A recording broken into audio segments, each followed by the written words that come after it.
আসসালামু আলাইকুম, সবাই কেমন আছেন? এই যে কলার ভাদাল কেটে নিয়েছি, এটা দিয়ে কলার ভাদাল দিয়ে মুসুরির ডাল রান্না করব, সেই রেসিপিটা আমি আপনাদের সাথে শেয়ার করব। কলার ভাদালটা আমি কেটে সুন্দর করে ধুয়ে নিয়েছি, সাথে ডাল ধুয়ে দিয়েছি। একটা প্যানের মধ্যে পেঁয়াজ কাঁচামরিচ কাটা দিয়ে দিলাম। এখানে আমি আদা রসুন বাটাটা পরিমাণ মতো দেব, একটু লবণ দিয়ে দেবো, লবণটা স্বাদ মতন দেবেন আপনারা, যে যেমন খান সেভাবে দেবেন। একটু হলুদের গুঁড়া দিয়ে দেবো, সাথে হালকা একটু মরিচের গুঁড়া দিলাম, সাথে অল্প করে তেল দেবো। এটা আমি পরে আবার বাগার দেবো দেখে এখানে আমি অল্প করে তেল দিয়ে এখানে আমি একটু পানি দিয়ে দেবো। পানি দিয়ে একটা ঢাকনা দিয়ে ঢেকে আমি এটা একটু বসিয়ে দেবো।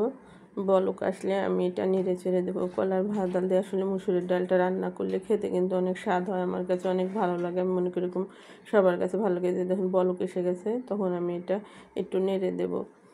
যেহেতু এখন ডালটা আমি অল্প পর্যায়ে রাখতে হবে, ডালটা একটু সিদ্ধ হতে হবে, এই কারণে আমি ডাল অনেক সময় সিদ্ধ করে দেয়, কিন্তু আমি ডাল আর ভাদালটা একসাথে দিয়েছি।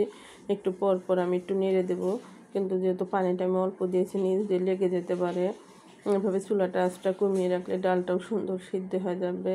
আর এভাবে রান্না করলে খেতে কিন্তু অনেক মজা হয়। যখন দেখবেন এই যে পানিটা এমন এই যে শুকিয়ে আসছে, এভাবে ভালো করে একটু নেড়ে চেড়ে এখানে আমি গরম পানি দেবো। আপনারা ডাল যেহেতু একটু গরম পানি দেওয়ার চেষ্টা করবেন।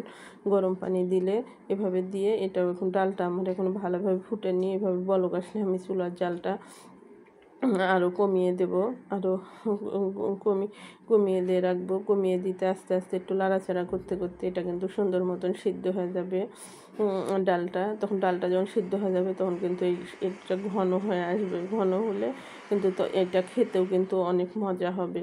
আর এটা পাতলা থাকলে কিন্তু আসলে স্বাদ লাগবে না, এটা একটু ঘন করে খেতে হবে। এটা রান্নার সময় ডালটা একটু বেশি করে দিতে হবে। এই কলার ভাদালে মুসুরের ডাল দিয়ে কলার ভাদাল রান্না করলে আসলে ডালটা একটু বেশি দিতে হয়, তাহলে জিনিসটার খেতে স্বাদও হয়। যেহেতু নামিয়ে নিয়ে আমি ঘন হয়ে আসছে, এখন নামিয়ে আমি চুলে একটা প্যান বসিয়ে দিয়ে তেল দিয়েছি। তেলের মধ্যে আমি এখানে পেঁয়াজ আর রসুন কেটে নিয়েছি। রসুন কেটে এখন একটু তেলটা এই সময় একটু বেশি করে দেবেন, যেহেতু তেলটা এখন একটু এটা যখন এই যে বাদামি কালার হয়ে আসবে তখন এটা আমি চুলার মধ্যে এই যে ডালটা বসিয়ে ডালের মধ্যে আবার এটা ঢেলে দেব। এভাবে দিলে কিন্তু এই জিনিসটা কিন্তু খেতে কিন্তু আসলে অনেক মজা হয়। আপনারা এভাবে রান্না করে দেখবেন। আর আমার এই রেসিপিটিগুলো আপনাদের কাছে ভালো লাগে, আমাকে একটা লাইক দিয়ে আমার চ্যানেলটি সাবস্ক্রাইব করে দেবেন। আর আমি এরকম মাঝে মধ্যে আপনাদের সাথে নিত্য নতুন ভিডিও নিয়ে আসবো।